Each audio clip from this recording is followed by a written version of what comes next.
शिव के कीर्तदर्शन नामक अवतार की कथा।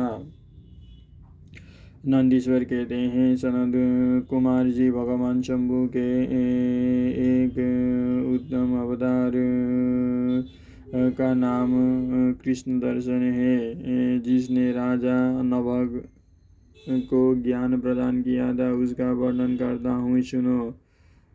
स्वाददेव नामक मनु के जो इच्छाकु आदि पुत्र थे, उनके नवम का नाम नभग था। जिनका पुत्र नाभाग नाम से प्रसिद्ध हुआ। नाभाग के ही पुत्र अम्बरीश हुए, जो भगवान विष्णु के भक्त थे तथा जिनकी ब्राह्मण भक्ति देखकर उनके ऊपर महर्षि दुर्वासा प्रसन्न हुए थे। मुने अम्बरीश के पितामह जो नभग कहे गए हैं, उनके पवित्र चरित्र का वर्णन सुनो। उन्हीं की भगवान शिव ने ज्ञान प्रदान किया था। मनुपुत्र नभग बड़े बुद्धिमान थे। उन्होंने विद्या अध्ययन के लिए दीर्घकाल तक इंद्रिय संयम पूर्वक गुरुकुल में निवास किया। इसी बीच में इक्ष्वाकु आदि भाइयों ने नभग के लिए कोई भाग न देकर पिता की संपत्ति आपने में बांट ली और अपना अपना भाग लेकर वे उत्तम रीति से राज्य का पालन करने लगे। उन सब ने पिता की आज्ञा से ही धन का बंटवारा किया था। कुछ काल के पश्चात ब्रह्मचारी नभग गुरुकुल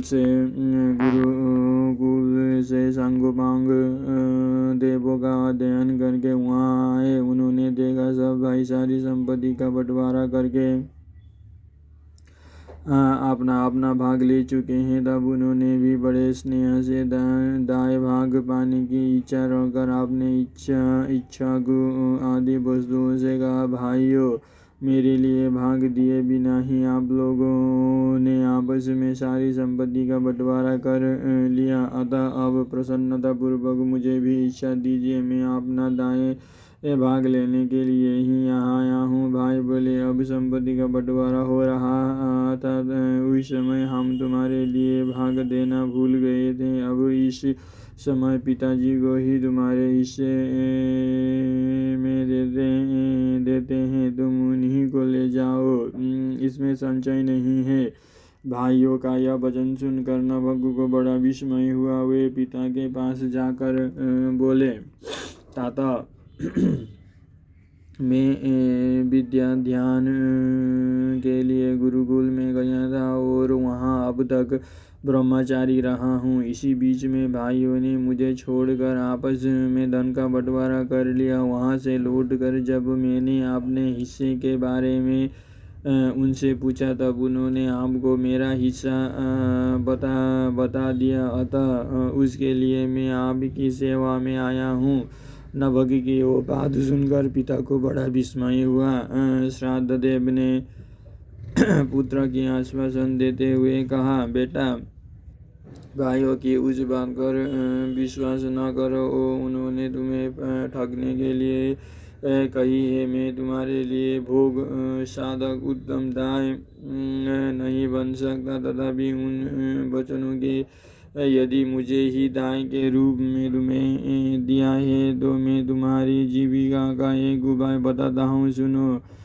इन दिनों उत्तम बुद्धि वाले अंगीर संगोत्रीय ब्राह्मण एक बहुत बड़ा यज्ञ कर रहे हैं। उस कर्म में प्रत्येक छठे दिन का कार्य वे ठीक नहीं समझ पाते, उसमें उनके भूल हो जाते हैं। तुम वहाँ जाओ और उन ब्राह्मणों को विश्व देव संबंधी 2 सूक्त बतला दिया करो। इससे वो यज्ञ शुद्ध रूप से संपादित होगा। यो यज्ञ समाप्त होने पर वे ब्राह्मण जब स्वर्ग को जाने लगेंगे, उस समय संतुष्ट होकर अपने यज्ञ से बचा हुआ सारा धन तुम्हें दे देंगे। पिता की यह बात सुनकर सत्यवादी नभग बड़ी प्रसन्नता के साथ उस उत्तम यज्ञ में गए। मुने वहाँ छठे दिन के कर्म में बुद्धिमान मनुपुत्र ने वैश्वदेव संबंधी दोनों सूक्तों का स्पष्ट रूप से उच्चारण किया। यज्ञ कर्म समाप्त होने पर वे अंगिरस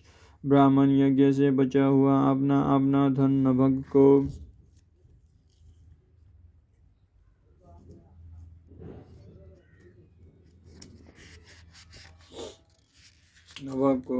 देकर स्वर्गलोक में चले गए।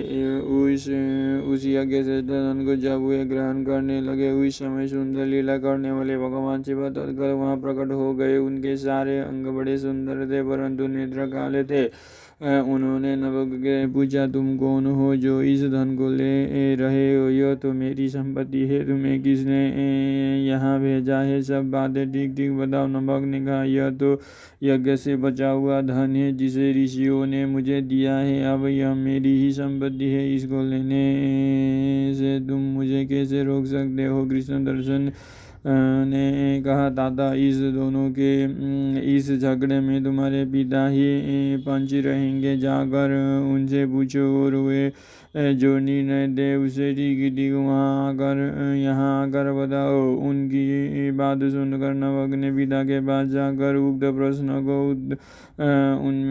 उनके सामने रखा। श्राद्ध देव को कोई पुरानी बात याद आ गई और उन्होंने भगवान शिव के चरण कमलों का चिंतन करते हुए कहा, मनु बोले, तथा मैं पुरुष जो तुम्हें वो धन लेने से रोक रहे हैं साक्षात भगवान शिव है।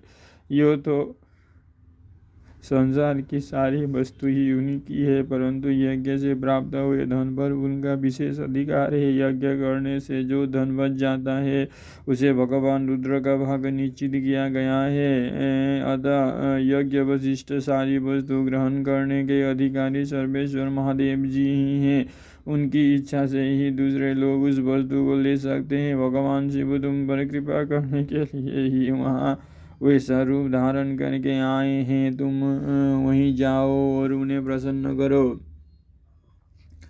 अपने अपराध के लिए क्षमा मांगो और प्रणाम पूर्वक उनकी स्तुति करो। नभग पिता की आज्ञा से वहां गए और भगवान को प्रणाम करके हाथ जोड़कर बोले, महेश, यह सारी त्रिलोकी ही आपकी है। फिर यज्ञ से बचे हुए धन के लिए तो कहना ही क्या है, निश्चय ही इस पर आपका अधिकार है। यही मेरे पिता ने निर्णय दिया है। नाथ, मैंने यथार्थ बात न जानने के कारण ब्रह्मवश जो कुछ कहा है, मेरे उस अपराध को क्षमा कीजिए। मैं आपके चरणों में मस्तक रखकर यह प्रार्थना करता हूँ कि आप मुझ पर प्रसन्न हो।